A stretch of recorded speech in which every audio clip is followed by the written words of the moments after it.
forgive those who trespass against us. And lead us not into temptation, but deliver us from evil. Amen. Father, Son, and Holy Spirit. So good evening, everyone. Good evening, Father. How's life? Wonderful. How's Lent? So by the way, we don't have a class next week.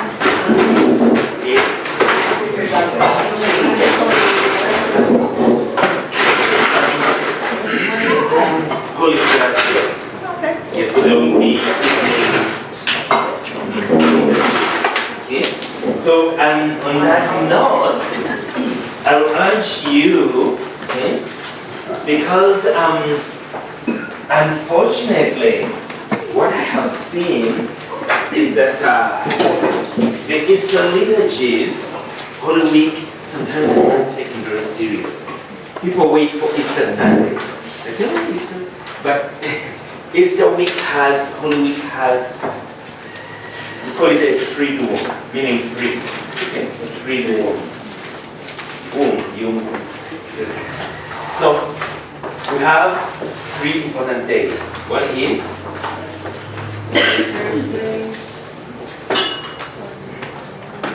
the second one is why do you call it Good Friday? Why not Mother Friday?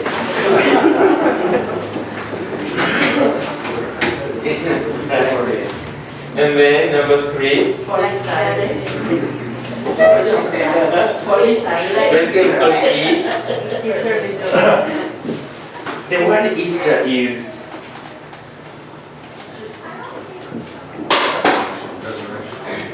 yes, we call it Easter.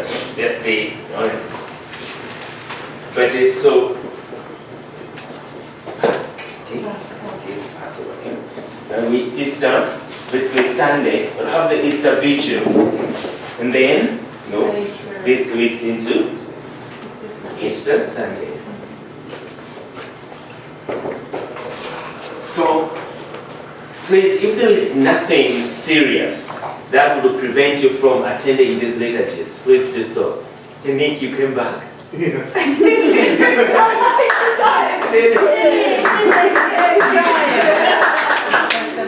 is, those of you who don't know him, he is one of our seminarians. Yeah. It's that Mountain Joe seminary. The Benedictine. It looks like a monk. It's okay, it doesn't have a beard. He's working on it. It's close to holiness. Okay, welcome back. So, Holy Thursday. Yes. If you have, it's not that if you have time, if there is nothing serious, okay, that you can't get to these liturgies, please go and attend these liturgies. This is the climax of the liturgical year. Not just the light, it's the climax of the liturgical year. That's why we call it the holiest week. Okay? Through the liturgy calendar. Because this is when the mysteries of our salvation were accomplished. As Jesus himself says, all is finished, all is accomplished. Okay? So Holy Thursday, did you talk about the relationship between Holy Thursday and Good Friday? No. Okay. Do you all have notes? Do you all have notes? Yes. Okay. So we have it. Somebody made some copies for us. They look better.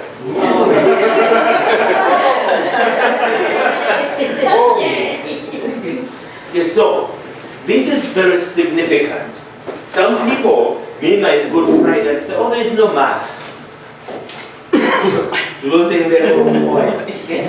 What is happening there? So, Holy Thursday. What is happening on Holy Thursday? Usually, it is called Monday. Monday, things like that. Okay? But mandatum. Okay? Mandatum. What is the mandatum? A command. Command Thursday. What is a command? An order. Yeah, but what is the order Thursday? what we call Holy Thursday, Mandatum Thursday. So do this in memory of me? Do this. Okay? Do this in remembrance of me. Okay? Did we talk about the memory? Okay, so we're going to do it. So since we have Holy Week, I think it's good that we take some time to really spread and receive something about it. Okay? Holy Thursday is a mandatum Thursday, a command, not a recommendation or a request. It is a command. Do this. Okay. Do this. Okay, do what? Do this in memory. Memory in English is something that passed. You remember? I told you. No, I don't remember. So it is something past. In the Hebrew context here, liturgical context, it's not something past. So this is what happens in that memory word. Okay? So whenever you hear, do this in memory of me, do this in remembrance of me, always have this in mind. 3 things.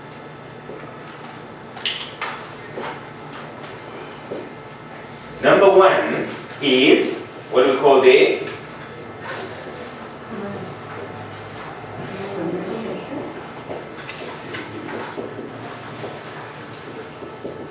commemorative dimension of the mysteries of our salvation.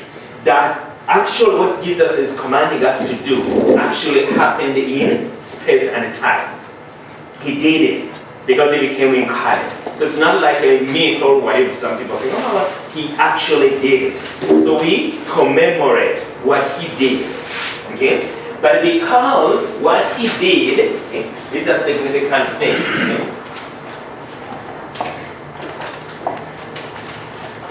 What he did is for our salvation. What he did for us and salvation participates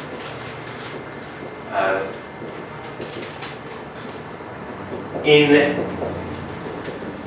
divine eternity. This is, the liturgy of the church teaching, okay, in the catechism. What he did for our salvation participates in divine eternity. In actual fact, he did it. Okay? He was born, he suffered, he died. Okay? All that is something that actually happened. But whatever he did for our salvation participates in divine eternity because he is true God.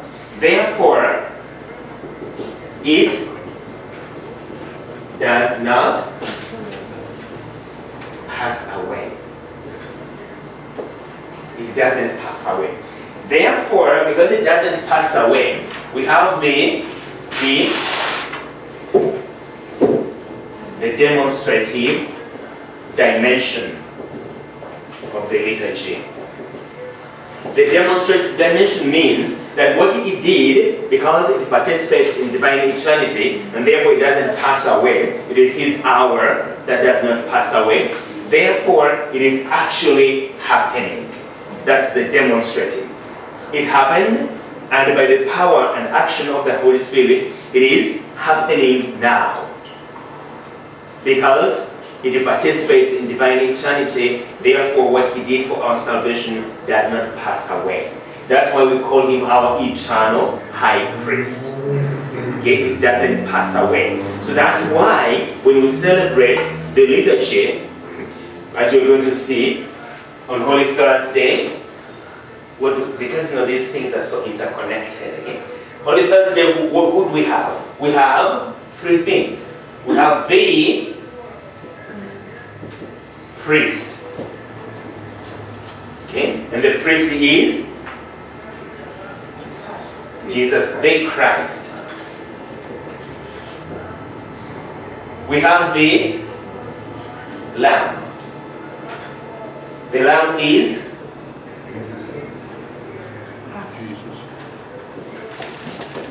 we have the The altar of sacrifice. The altar is Jesus. okay. One of the let's look at one of those beautiful liturgies, rather prefaces of Easter.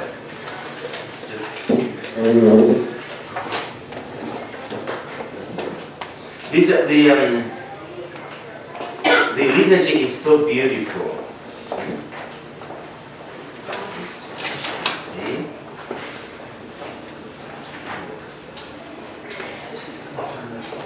Let's look at the Easter.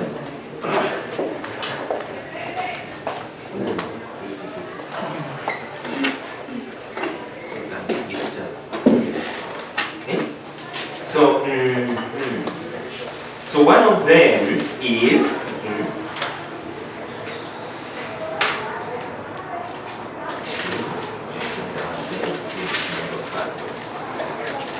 these are not like the things we are concocting. Okay, so listen to this. It's one of the prefaces of Easter during the Easter time. Okay? The preface is truly right and just, our duty and our salvation at all times to acclaim you, O Lord, but in this time above all, to laud you yet more gloriously when Christ our Passover has been sacrificed. Okay? Now listen to this. By the oblation of his body, oblatio is to shed blood.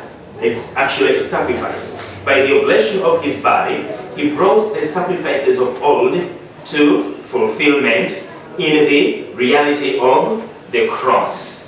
And by commending himself to you for our salvation, named you, Father, for our salvation, he showed himself the priest, the altar, and the lamb of sacrifice.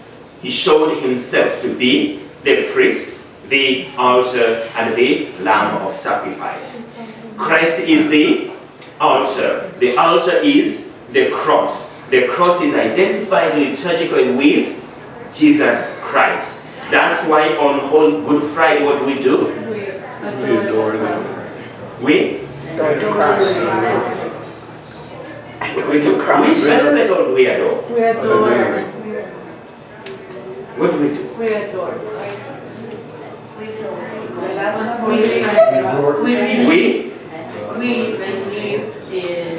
We adore. Okay? We worship. Why? Because the liturgy tells us, by commending himself to you for our salvation, okay, right of the cross, he showed himself the priest, the altar, and the lamb of sacrifice. The altar is the cross. The altar is one. Okay? So that's what we were reminded on Good Friday, that this is Christ Jesus. In the liturgy, these three are one and the same.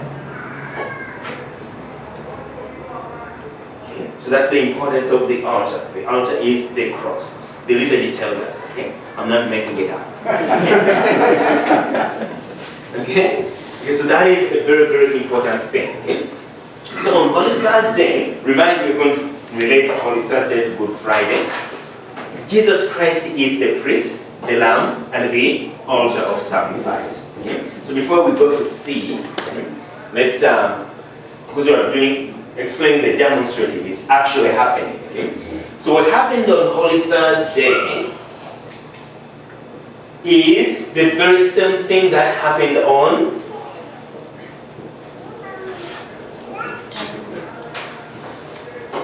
Good Friday. On Good Friday we say the same priest, they are not different priests, the same priest, the same lamb, and the same altar. Same. Except the difference is in the manner of offering. Okay? This is where the difference lies. In the manner of offering. How? This is bloody. This is It is the same sacrifice. Why? Because it is the same priest, same lamb, same altar of sacrifice. Because some people will say, well, Jesus wasn't yet dead. What did he give to the apostles?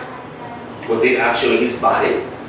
Yes, because he is the same priest who is offering. Okay? The same lamb that is offered, the same altar upon which the lamb is offered. And bloody. So the manner in which he mandated us to offer is the unblooded animal. And we continue to do that every day of the resurrection. Every first day of the week, or every day. Okay? So Good Friday is very, very significant in relation to Holy Thursday. Okay? So that is a very important point for us to remember. So we do all this, we are able to do this because of the demonstrative dimension of the liturgy, that it does not pass away. It happened and it is present because it participates in divine eternity, which is the now, the divine now. Okay? Then number 3, what happens? Remember, then it's called the eschatological dimension. Eschaton in Greek means last. Okay? Last things like heaven, hell. Okay? That's eschaton. Okay? So it is eschatological. Why? Because what happened, what is happening, is moving toward its fulfillment in the heavenly kingdom. Okay? But what awaits fulfillment has already broken into the now. So even the eschaton, what we are looking forward to, has already broken into the now. It's like it has spilled over in the now. So we are able to experience salvation, actual salvation, although it's moving toward its fulfillment. So these 3, what happened, what is happening, and what will happen in the liturgy is happening. You see that? It is because it is the now. That's why you hear some people say, oh, Mass is like heaven on earth. Okay? They are trying to explain this. It is in the now. The 3 merge in the liturgy. So whenever you hear this word memory, remember that it means all those 3 things. It's not simply commemorative remembering, but it has no bearing on the now. That's the Protestant kind of thing. Oh, it's just a will. We will just remember it. Okay? But it's not actually a sacrifice. It's not Mass. Rather, it's not a sacrifice because Christ can't be sacrificed over and over and over again. They call us silly. That we think that we are offering sacrifices when Christ offered sacrifice once and for all. We say that he offered once and for all. He told us to do this. He didn't say, well, just remember this. Okay? Just, commemorate it and do this. What I have done, do. How can we do it?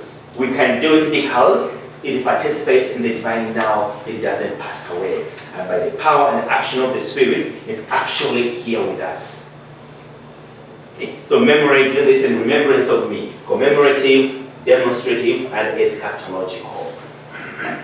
Okay? What we are looking forward to in fulfilling its fullness has already begun. So even the eschaton is pulled into the now. And we celebrate the mysteries of heaven. That's why we say we can eat the bread of angels, whatever we call it. So that's what. Have we eliminated the word memory during Mass? Now as the priest reads Mass? It's there. Because it's there. Okay? But we as people, as Catholics, we have to understand what it means. Because in English we use one word. So at consecration you can't use this detail. Okay? But when we say memory, we have to know what we mean. Do this in memory or remembrance of me. We mean that we are doing exactly what he did on Holy Thursday. Okay? And we are receiving every benefit every fruit of the sacrifice that the apostles received on Holy Thursday. Just to clarify, I think she's not hearing when she hears the priest. Is he saying, do this in memory of me or in remembrance of me? In memory. In memory. He's actually But it means the same thing. When you go to scripture, okay, in the liturgy, when you look at the consecration, where are you? They say, okay, it says, okay, do this in memory of me. Okay? Do this in memory of me. Then, it means the same thing. When you go to 1 Corinthians chapter 11, go to 1 Corinthians chapter 11, the first written account of the institution narrative, chapter 11.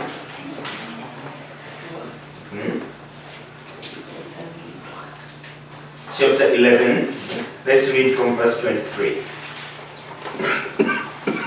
For I received from the Lord what I also handed on to you, that the Lord Jesus on the night he was handed over, and usually say was betrayed, okay, handed over, took bread, and after he had given thanks, broke it and said, this is my body that is for you. Do this in remembrance of me. Memory remembrance, meaning the same thing. Okay? But now, in this song we have the word memory. Words, do this. Yes, the key word is do this. Okay, so do this in memory. To do this, we mean this. It's actually there. In Spanish, there's two different words for Conmemoración de mí. Very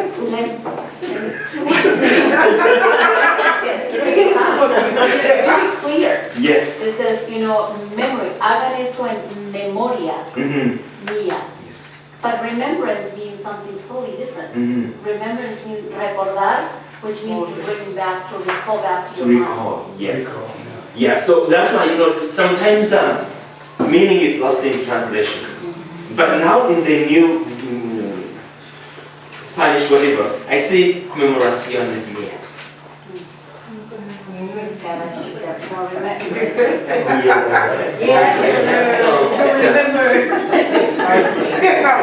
So, but the important thing is to know what we mean. That is the key thing. Because as you know, in English, and so we're just remembering. We're just recollecting. So what is there for me here? What is here is all these three. It's actually taking place. The key word is to remember that whatever he did for our salvation participates in the divine now. That's why it can be made actually present. Actually present by the power and action of the Holy Spirit. Yes. I understand what commemorative dimension and demonstrative dimension, but I've never heard of as. Eschatological means basically last things, okay? Like when you read the book of Revelation, sometimes it's called the eschaton, okay? Okay? So, talking about last things, heaven and hell. Basically that's the meaning. Okay. So, eschaton is just to mean last things, okay? Meaning the destiny is heaven or hell, okay? So, but heaven is the destiny. So, whatever he did, whatever he's doing, is for our eternal salvation, heaven. But the eternity, which we are basically looking forward to, has broken in the now. Okay, because we have the power of the Father, Son, and Holy Spirit now, as we move toward fulfillment. So the three dimensions merge in do this. Yeah. Now that makes sense. Okay, so that's what we're going to do, to recall. Okay. So, and of course we know, by telling them do this, what did he do? Jesus? Let's erase this. So remember this statement again. Whatever he did for our salvation participates in the divine eternity, therefore it does not pass away. It is simply there, participates in the divine now. That's why we are able to have the body of Christ, the blood of Christ. Otherwise we wouldn't be able to have it. Okay, if you were not that. Okay, so that's the key thing. Then when he told them do this, what does that imply? Remember, it's only a priest who can offer sacrifice. Okay? So now Jesus is telling these people he is the priest. Always remember that the priest is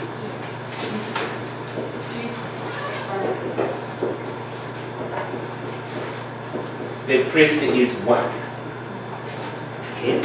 All other priests, ministerial priests, participate in the ministry of the priest. Okay? Nobody owns the priesthood. It is his. It is his priesthood. So at ordination, what we say, that God communicates sacred power to this man so that he is able, that's the key thing, ordination is communication of sacred power.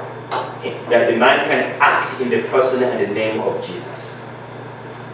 So on Holy Thursday, when he tells them to do this, he is basically ordaining them. He's giving them the power of the priesthood. Otherwise, they can't do it if they are not priests in his person and name. Okay? So that's what happens there. Okay? Of course, the institution of the priesthood, that's why priests gather. Now we change things because of time, so on and so forth. But usually it was the priests would gather in the morning on Holy Thursday to celebrate what we call the Christmas. Okay? And then in the evening they would celebrate the Lord's Supper.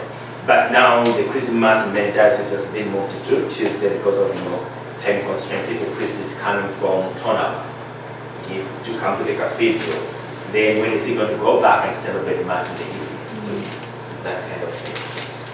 But the institution of the priesthood. This is a key thing, okay, and of course a key point with between Catholics and Protestants. Now usually we have these so-called ecumenical meetings between Catholics and Protestants. Most of the time it's really a waste of time. Why? Because we don't address the issues that divide us. It's like we get like we say, okay, the Catholics and Anglicans or whatever Methodists came up with a statement that we agree on this. We agree on this. Come on. Sylvie, can we leave the door open, please? So, I always look at these statements and I laugh. Why? Because these statements say, for example, that we believe Jesus Christ is the Son of Man. I can't specifically remember some of these, but we agree on certain things with the statements. But what is more substantial? If we come up with a statement between Catholics and Protestants that we agree on ABCD, okay? It's a statement. Yes, it's a statement. But what do we understand by the statement? What is more authoritative? The statements we come up with or Scripture? Scripture. So if a Protestant and a Catholic take John chapter 6, what do they understand? The same words. We agree on the words. That's what it says. Okay? Yes, it says that. Yes, we agree. But what does it mean? What do we understand by the words we agree that they are the words we are talking about? Totally different things. Okay? So sometimes we waste a lot of time. Oh, we made a statement, Catholics and Protestants agree on this. We don't agree. We made a statement which says the same thing. We agree it says the same thing, but we understand different things by that same statement. Father, I met someone and this person just all of a sudden said, "Are you saved?" I said, "Very saved." And to them, Catholics are not saved. So, Yeah, but they are saved. And I just looked So at you them. have GSE. So Okay, so it's, the important thing, we are talking about the priesthood here. Martin Luther, because Luther didn't know Hebrew, okay? He was working from a Latin text, okay? And so, the Latin, we have the word covenant. In Hebrew, it is berith. Berith. Okay? Translated as covenant. In Latin, it is testamentum. That's why we have the Old Testament and the New Testament. That's what we mean is Old Covenant and New Covenant. Okay? We take it just from that. So, when the translators moved from Hebrew to Latin, they used the word testament to translate Hebrew covenant. The key word, the reason that covenant is important is because whenever you have a covenant, it's sealed in blood. Okay, that sense. Which means there must be a sacrifice. That's the Hebrew understanding of this particular word covenant. There has to be a sacrifice sealed in blood. We see that in Exodus chapter 24. We see that in at the Last Supper. This is the blood of the covenant. So it's sealed in covenant. So Latin translates covenant berith as testamentum. So Luther, working with a Latin text, when he saw the word testamentum, in ordinary usage, the word testamentum in Latin meant a will, or the English word to bequeath. Bequeath, I think that's the spelling. Okay? To bequeath, okay? A will. Okay, last testament, a will. So, but in Irena, they had another sense of meaning, covenant. But Luther didn't know. So when he saw testamentum, he said, oh, Jesus simply told the people, the apostles, that this is just my last will, my last testamentum to you. So Jesus never made sacrifice, because he did it once and for all. Okay? So it didn't mean that these men can go on and do sacrifices. So because of this, okay, understood as will, he didn't know that they were translating Hebrew covenant. Martin Luther rejected Mass as a sacrifice. He said Mass is not a sacrifice because Jesus never intended it to be a sacrifice, because he offered his sacrifice once and for all. So if Mass, this is the major contention between Catholics and Protestants. And of course, justification. But this is so key. If Mass is not a sacrifice, therefore, because this is how it ends. Therefore, You don't need a priest.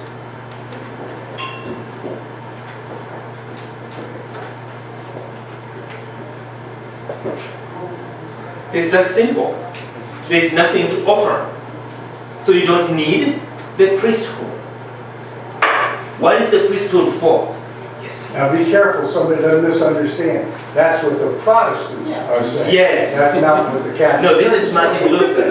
We're all on base one together. Yes, this is Martin So Luther. they write it down and say, oh, Father McGarner said. So, okay, this is, let's make it clear, okay? That's how we do it in Ohio. Okay, so you see, this is very serious. Okay. So if Mass is not a sacrifice, what is this priest doing? It's a hoax. There's no priesthood. Because you're not offering anything. Okay. It's a circus. Just whatever. So because you don't need priests, okay?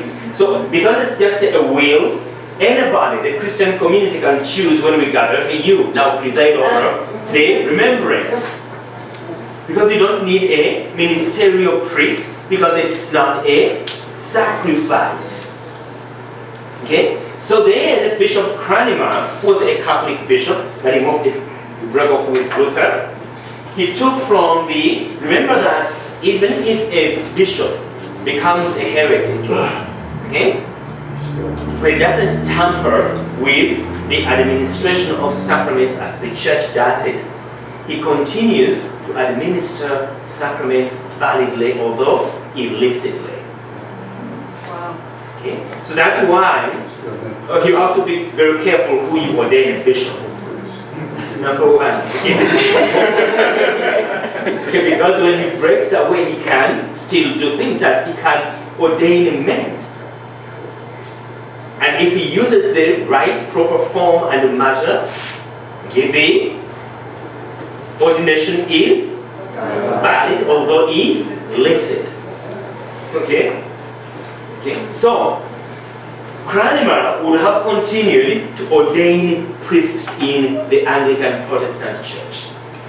But because he believed in what Luther said, that it's not a sacrifice, therefore you don't need priests, he took from the form of the ordination rite the essential words which make a man a priest. The form of the sacrament. Those words go like, so God, we ask from you the grace that this man may receive, from you the gift of the priesthood, the second order of the priesthood, whatever it is. Those words are the essence, the key, the essential words. So Cranmer removed them from the rite of ordination. And once he removed those words, he tampered with the form of the sacrament, which makes the sacrament valid. Therefore, men who were ordained by that tampered with rite were no longer priests. That's how the Protestant churches lost apostolic succession. So, the Catholic bishops who moved with Luther died, and then the men who were now ordained, who were bishops, now ordaining priests, were not bishops. And the people they were ordaining were not priests. Now, when Anglican bishop recognized that, like 100 years later, he reinserted the words, but they didn't have any valid bishop who could ordain validly. So that's why we can't celebrate Mass with Protestants. I can't celebrate with them. And like the Orthodox churches, the Greek Orthodox churches, they are not in union with Rome, but they have the valid priesthood because they never tampered with the sacramental matter or form. Okay. So on Holy Thursday, Jesus institutes the Eucharist, and by doing so, he institutes the priesthood. So that's a very important day for priests. It's a celebration of the institution of the priesthood, because we are to offer sacrifice. We are going to see later on the offering of sacrifice. So, but that's about Holy Thursday. The memory, the commemorative, the demonstrative, the here and now is happening now. Okay? The eschatological, okay, which has broken into the now, so the three merge in just the one memory. Okay. Then the institution of the Eucharist, and thus the institution of the priesthood, because they are told to do this. Okay. So that is Holy Thursday, very, very important day. So please go to Mass. Some good Catholic will ask, is it a holiday of obligation? Oh, right. All right. Once a priest, he's always a priest, even if he left the church or he stopped being It's a like priest. priesthood, confirmation, and baptism in Catholic indelible mark on the soul. Okay? So even if a priest leaves the priesthood, and even if he is, we call it laicization, even if he is laicized by Rome and allowed to go and marry, he is a priest. So in danger of death, that married man who was ordained a priest, in danger of death, can even hear your confession. And I told you. In danger of, not under ordinary circumstances. So don't see a priest in a congregation who is married and say, Father, will you hear my confession? No, but in danger of death, because in danger of death, then it's like You can use the expression, anything goes.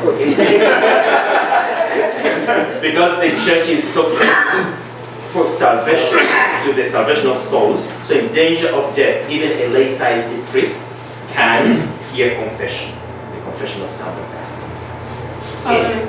But under ordinary circumstances, they are not allowed to do the ministerial functions of a priest. Father, you said that the Protestant they ordain their They do ordinations, but they are not actual ordinations. yes. They don't have the priesthood. What They is, wear the vestments, but what is it that they do? Because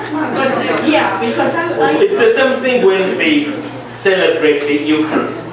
They go through a rite, but it's I went to a service in Lutheran, the Lutheran service. They don't have anything like that. They're Lutherans, and the only thing that they have is the reading of the scriptures.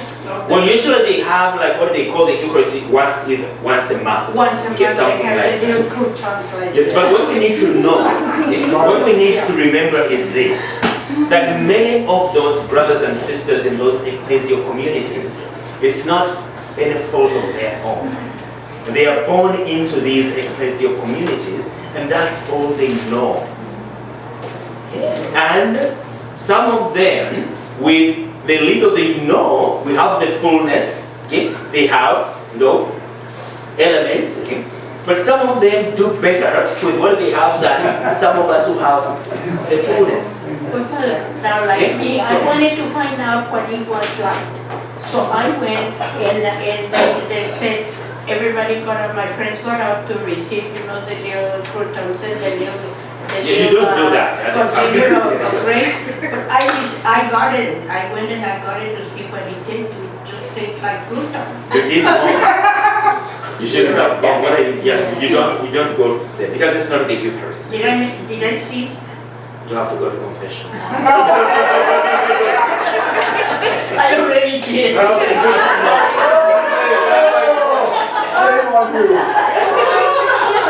Okay, so that is very important to always remember, okay? Because we don't look at them, oh, they are bad people. No. Okay? Many of them are doing good with what they have. We just know that they don't have the fullness, but they are born into these ecclesial communities, and they try their best to do the best they can with the Word of God. Okay? They have. So we have always to keep that in mind. But theologically speaking, when we are talking about what divides us, we must know what divides us. Okay? Not this idea, oh, well, they are just different means. Okay? Different ways to go to heaven. No. The way is one. The way is Christ. Okay? And Jesus prays that they may be one. So that the shepherd is one and the flock is one. So we can't basically authenticate and just say, oh, these divisions are fine. They are not fine. In fact, the greatest scandal in the church is our divisions as believers in Christ. But we shouldn't just sweep under the carpet our divisions because we want to get along. Okay? Get along, what's getting along? We can't get along if there is no truth. Okay? In its fullness. Where it's just a deception. It's a makeover. We had a meeting, we prayed together. And then what? We don't even agree on what prayer is. Okay. We pray together. What is prayer? What do you do? So, Holy Thursday is very important. Good Friday, basically we talked about that.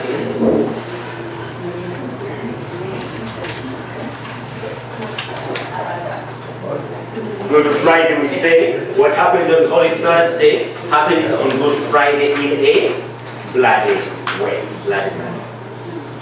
Good Friday is very, very significant. Why? I always got 0 on heart.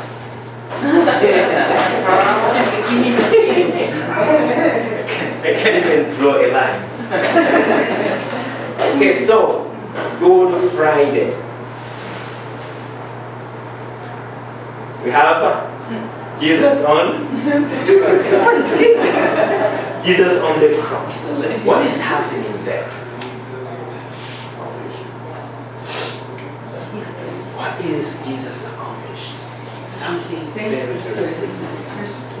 He's dead for. You hear, okay?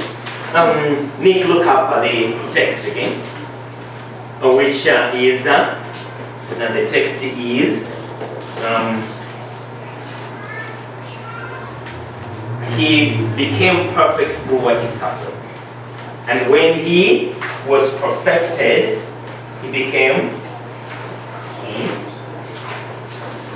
we found it, became perfect through what he suffered. Verses. Hebrews chapter 2, verse 10. Chapter 2, not 8. Okay, chapter 2. Verse. I could dress. Verse 10. Verse 10. Okay, so let's begin with verse 5. Hebrews. Okay, let's begin with verse 5. Okay. It's easy to find verses on the phone, okay, because you just put it and give you the verses. So, Hebrews chapter 2, verse 5. For it was beginning with verse 5. For it was not to angels that he subjected the world to come, of which we are speaking. Instead, someone has testified somewhere. What is man that you are mindful of him?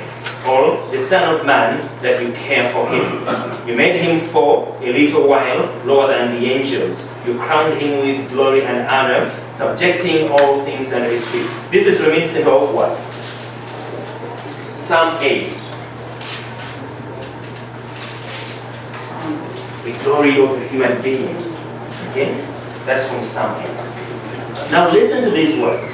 In subjecting all things to him, he left nothing not subject to him.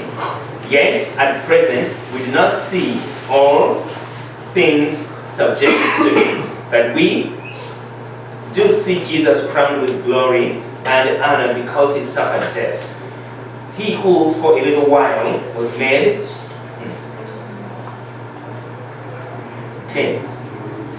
lower than the angels, that by the grace of God he might test death for everyone. Now, for it was fitting that he, for whom and through whom all things exist, in bringing many children to glory, should make the leader of their salvation perfect through suffering. That's the verse we're looking for. Listen to it again.